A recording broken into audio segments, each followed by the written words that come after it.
Welcome to secret of சமையல். இன்னைக்கு நம்ம பார்க்க போறது ஒரு சூப்பரான கார சட்னி ரெசிபி. நம்ம நிறைய டைப்ல கார சட்னி செய்வோம். இந்த ரெசிபி வந்துட்டு ஒரு கும்பகோணம் ஸ்டைல்ல ஒரு சூப்பரான கார சட்னி. இது செம டேஸ்டியா இருக்கும். இது ரொம்ப ரொம்ப சிம்பிள் செய்யறது. தோசைக்கு, இட்லிக்கு அதுக்கெல்லாம் ரொம்ப சூப்பரான ஒரு காம்பினேஷனா இருக்கும். கண்டிப்பா ட்ரை பண்ணி பாருங்க. சரி வாங்க, இப்போ இந்த ஈஸியான வெங்காய கார சட்னி எப்படி செய்யலாம்னு பார்க்கலாம். ஒரு பேன் அடுப்புல வச்சிருக்கேன். இதுல வந்துட்டு ஒரு டேபிள் ஸ்பூன் அளவுக்கு எண்ணெய் விட்டுருக்கேன். இப்போ இதுல வந்துட்டு நம்ம சின்ன வெங்காயத்தை இந்த மாதிரி நறுக்கி வச்சிருக்கேன் சின்ன சின்னதா. இதை வந்துட்டு போட்டுக்கலாம். ஒரு 200 கிராம் அளவுக்கு சின்ன வெங்காயம். இது கூட ஒரு 10 வரமிளகாய் சேர்த்துக்கோங்க. கூடவே இந்த அளவுக்கு புளி கொஞ்சம் எச்சாதான் சேர்த்தணும். அப்பதான் வந்துட்டு இந்த காரத்துக்கு அதுக்கெல்லாம் பேலன்ஸ் ஆகும். ஸோ நம்ம புளி சேர்த்துலாத இது எல்லாத்தையும் சேர்த்து வதக்கிக்கோங்க.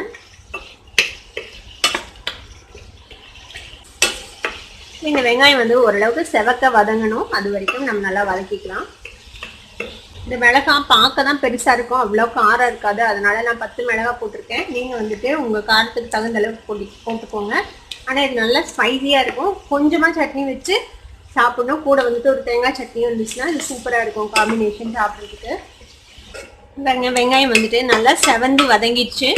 புளியும் நல்லா சாஃப்ட் ஆயிடுச்சு.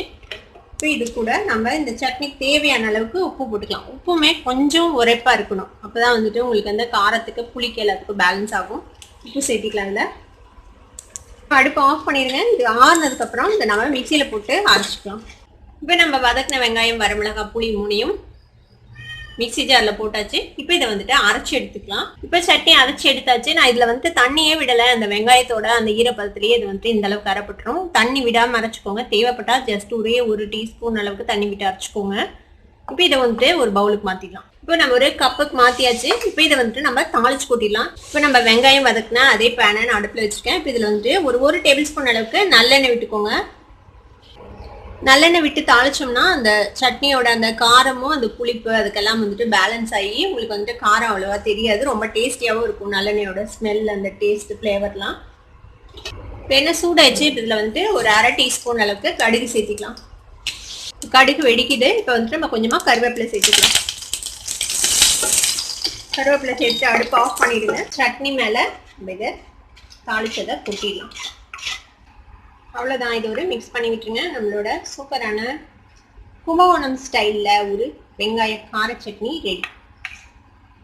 இந்த செம்ம ஸ்பைசியான ஆனியன் கார சட்னியை நீங்களும் ட்ரை பண்ணி பாருங்க. ட்ரை பண்ணி பார்த்துட்டு எப்படி இருந்தது அப்படின்னு எனக்கு கமெண்ட்ஸில் ஃபீட்பேக் கொடுங்க. இந்த வீடியோ உங்களுக்கு பிடிச்சிருந்ததுன்னா சப்ஸ்கிரைப் பண்ணுங்க. பக்கத்துல இருக்க பெல் ஐக்கானை கிளிக் பண்ணுங்க. அப்பதான் என்னோட நோட்டிஃபிகேஷன்ஸ் உடனே உங்களுக்கு வந்து சேரும். லைக் பண்ணுங்க, ஷேர் பண்ணுங்க. தேங்க்யூ ஃபார் வாட்சிங் this video viewers. Bye bye.